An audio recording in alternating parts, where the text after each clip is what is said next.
everyone. Uh, what's up? Uh, all is good. It's me again. I'm going to go on to continue part two of tips that are going to help you to speak excellent, fluent, and confident English. In part one, I give you 4 tips. I hope that you took advantage of those tips because they're really helpful, and if you really pursue them, use them in your daily English language speaking, I bet it's going to be a fantastic experience.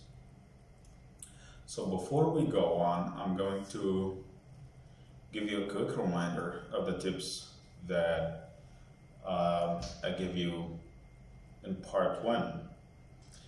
Tip number 1 was speak, speak, speak.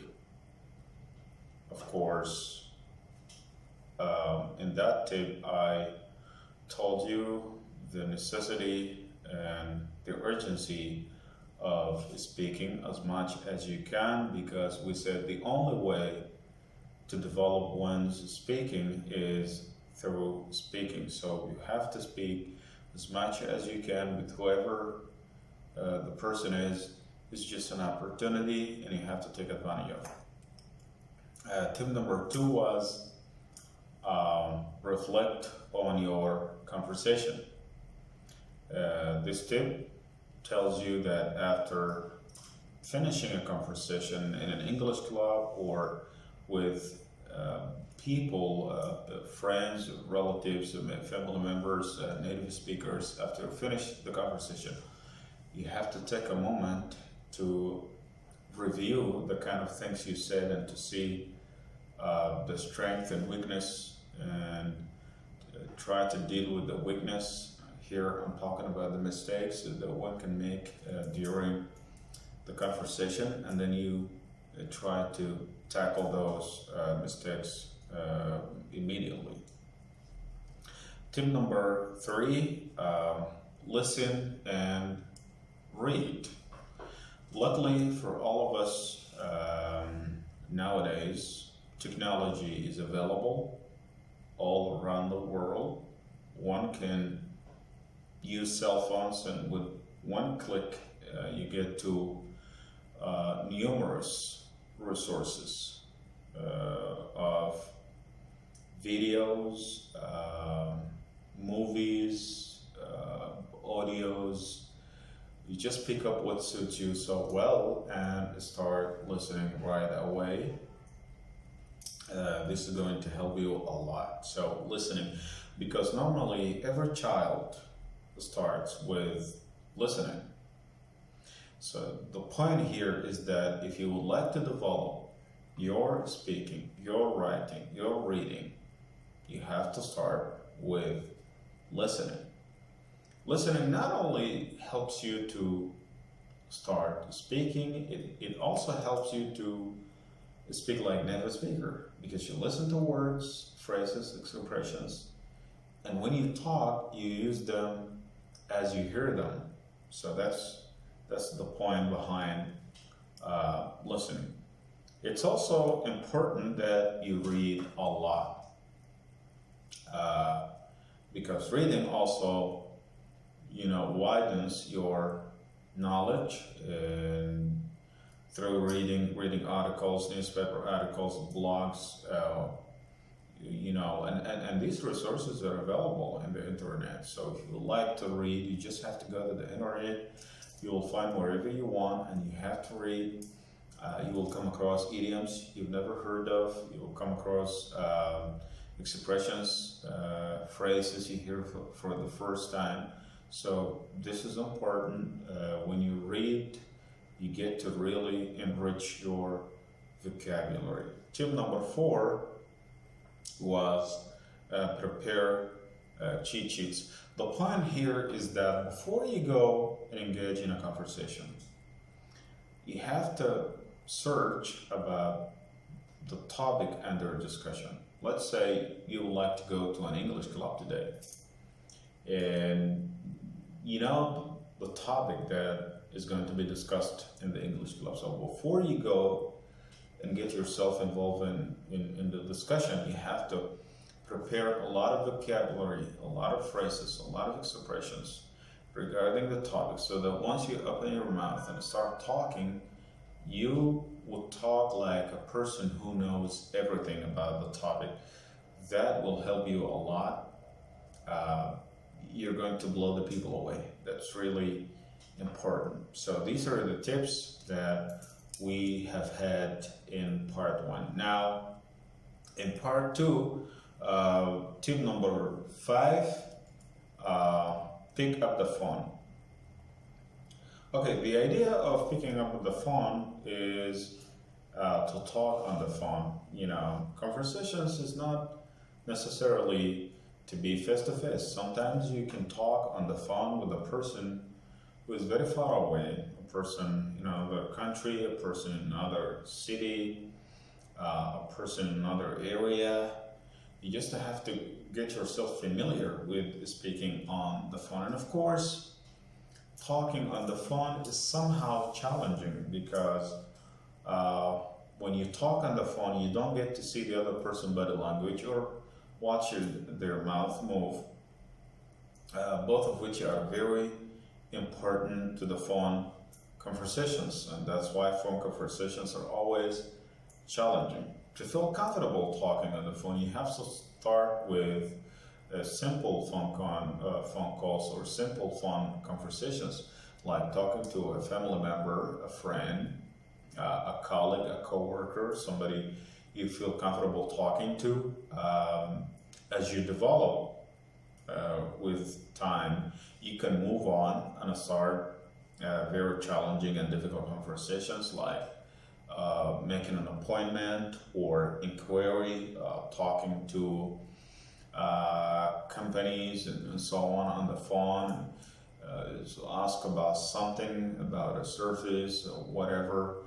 That way you get yourself very, very convenient talking on the phone, and you will not only be able to talk on the phone normally, you would also be able to develop your conversational skills. Because just like I said, speaking to somebody face to face or speaking to somebody on the phone, it is almost the same. It is a conversation. It's communication process.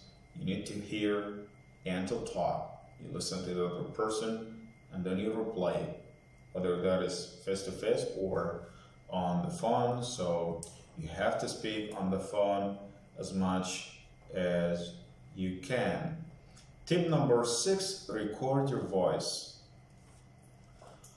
Of course, people always hate to record their voice because they have the feeling that their voices would sound awful, you know, and they always escape from the mistakes that they make when they talk. But the idea behind recording your voice is exactly to sit alone in a quiet place and to replay your recording, to see your strength and weakness, to see how many mistakes you make and what kind of mistakes you make, and then you work on these mistakes so that the next time you improve, every time you make a recording, you would improve. That is the objective of recording your voice. Many people, they get to be blown away when they listen to their voices recorded. They get to find out they're far more better than they thought they are. Because they have the feeling that they're awful, of course. But when they listen to themselves, they will discover that they're amazing, they're fantastic. And so that would be like source of motivation. It pushes them forward. It pushes them ahead to do better in the future. That is, of course, if they discover that they're good. If they discover that they're bad and they make mistakes, it's a chance, it's an opportunity that you work on your mistakes and you try to fix them in the future, so that in the future, when you start talking, you would never make those mistakes again the same way. And you have to take your recorded voice to somebody you trust, like your teacher or a native speaker you know, in order to give you a feedback. So you have to record your voice and to listen to it and try to see the strength and weakness points and work on them. Tip number 7, learn expressions and phrases, not individual words. You know, many people, they learn individual words. They go to dictionaries, they start to learn words, they learn how to pronounce the words, their meanings, and those are people who are successful are those who try to use these words in their conversations when they go to the English club or when they engage themselves in a communication process. But it is always better to learn phrases, idioms, and expressions, not individual words. The point behind this is that in case you learn phrases, idioms, and expressions, you use them as you learn them and as you know them and as you hear them, you use them when you talk. Individual words always have different meaning. You don't always get to know the meanings because for every word there might be more than just one meaning. Okay, let's take an example. Let's take the meaning of the word book. Let's say you go to the dictionary and you learn the word book. Book is an individual word. It has many meanings. One meaning, a book is the book we read. The other meaning, another meaning is to book, to go to the hotel, to book a room or to book a ticket. It has many meanings, and so you get confused sometimes because now when you learn this word, you would only have the main meaning in the definition of the word. But practically, there are many other meanings. So this is not a preferable process. I mean, the process of learning individual words, you always have to learn phrases and expressions and idioms because they are widely used on daily basis, and their meanings, they give you one meaning. 3 words combined together gives you idiom or phrase or expression. They always have one meaning. Besides, they make your English far more adorable and amazing. And you would sound like native speaker if you use expressions, idioms, and phrases, not individual words. You would always sound like native speakers because native speakers do use these phrases and expressions all the time. And your English would be more,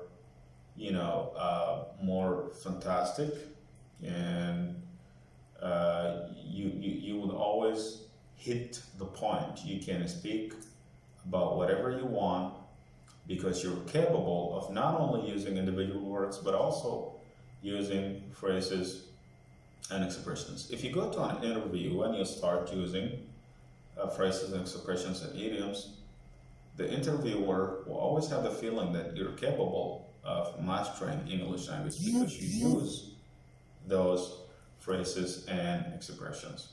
So here, you always have to start using phrases and expressions and idioms and not individual words. Tip number 8, and this is the final tip. You have to have fun. When you learn and you have fun, you find out that learning is always going to be easier. You can understand as much information as possible because you're having fun. But if you learn in a rigid way, in a very tough and a formal way, learning is always going to be difficult for you. So what I mean here by having fun, I want you to listen to songs while you're learning, and you try to sing with the singers, or you can learn tongue twisters, you can talk to yourself, you can visualize yourself as somebody who is speaking in front of people, and pick up a specific topic and try to speak to an imaginary audience in front of you. Imagine as if you have an audience in front of you and you're talking to the audience. It's like acting, which is kind of fun. And just like I said, listen to music. Of course, you would listen to English songs, and in English songs, you would have singers sing in English, and you sing with them. You have to inject silliness with the learning process, so that it sounds like fun. It's not so rigid, it's not so tough, it's not so formal. It has to be so fun and so funny, so that you can absorb and understand as much information as possible. That's your goal. Your goal is to make the learning process easy, so that what you learn, you're never going to forget. And if you use fun, this is always the case, okay? So that's it. These are 8 tips. In the last lecture, I gave you tip number 1, speak, speak, speak. Tip number 2, reflect on your conversation. Tip number 3, listen and read. Tip number 4, prepare cheat sheets. Today, I give you tip number 5, pick up the phone. Tip number 6, record your voice. Tip number 7, learn phrases and expressions and idioms, not individual words. And tip number 8, have fun while you are learning. That's all for today. This is part 2 of 8 tips that are going to help you to speak a fluent, confident, and excellent English. See you next time in another lecture on another topic.